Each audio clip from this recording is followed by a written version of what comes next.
This is iHeartRadio icons Elton John celebrating the launch of his autobiography, Me. Now, like Rocket Man, your memoir could have had numerous other titles. Why Me? It's hard to choose a title for a book. Yeah, it's incredibly hard. I mean, we went through so many different titles, some of which I can't repeat here. But in the end, it was a friend of mine, Tony King, who's in the book a lot, who came and said, why don't you just call it Me? And that was, everybody loved that. You know, some people came up with a title that some people liked, but then the publishers didn't like it. So it took about 6 months to get a good title for the book, and the shorter the better. Well, in Me, you're right about the town that we're in right now, Los Angeles. And of course, everybody knows what a significant role it played in your career, as it was where you did your first U.S. show at the Troubadour. But you didn't want to come here, and you almost didn't make it onto the stage. No. You didn't think it was a good idea. Well, I always wanted to come to America. I just thought we were earning such a reputation in England as a band. I thought it might be too soon to come. But of course, I always wanted to come. But I thought maybe, maybe leave it 2 or 3 months. But Dick James said, you must come. The Troubadour is a great club, and I knew the Troubadour. So he was right. I came, and everything happened that night, which kind of launched my career very quickly. And I did a lot of work following it up in the next 2 years.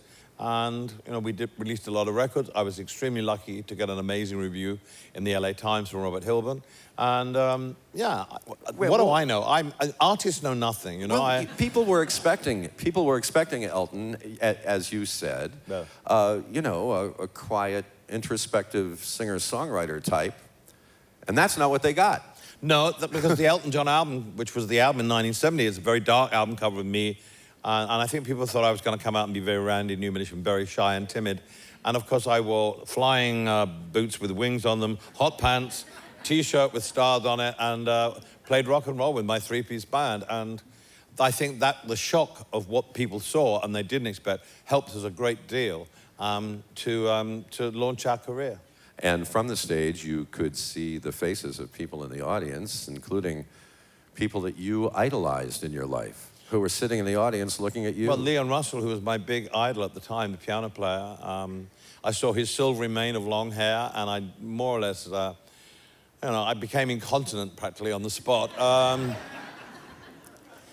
And we became great friends. He took me on tour. He treated me so well, And later toward the end of his life, you collaborated again on a major project. Yeah, but because he'd fallen on hard times, and I felt that he hadn't been given the due that his talent should have. So I wanted to make a record with him, and we made the record called The Union. Then I took him on tour. I wanted him to become a member of the Rock and Roll Hall of Fame, which he is, to become a member of the Songwriting Hall of Fame. So when he died and when he did pass away, he had got the kudos that he so really deserved, because he was one of my biggest influences. Hey guys, thanks for watching. Make sure to subscribe for more videos from your favorite artist. And while you're here, check out these other videos.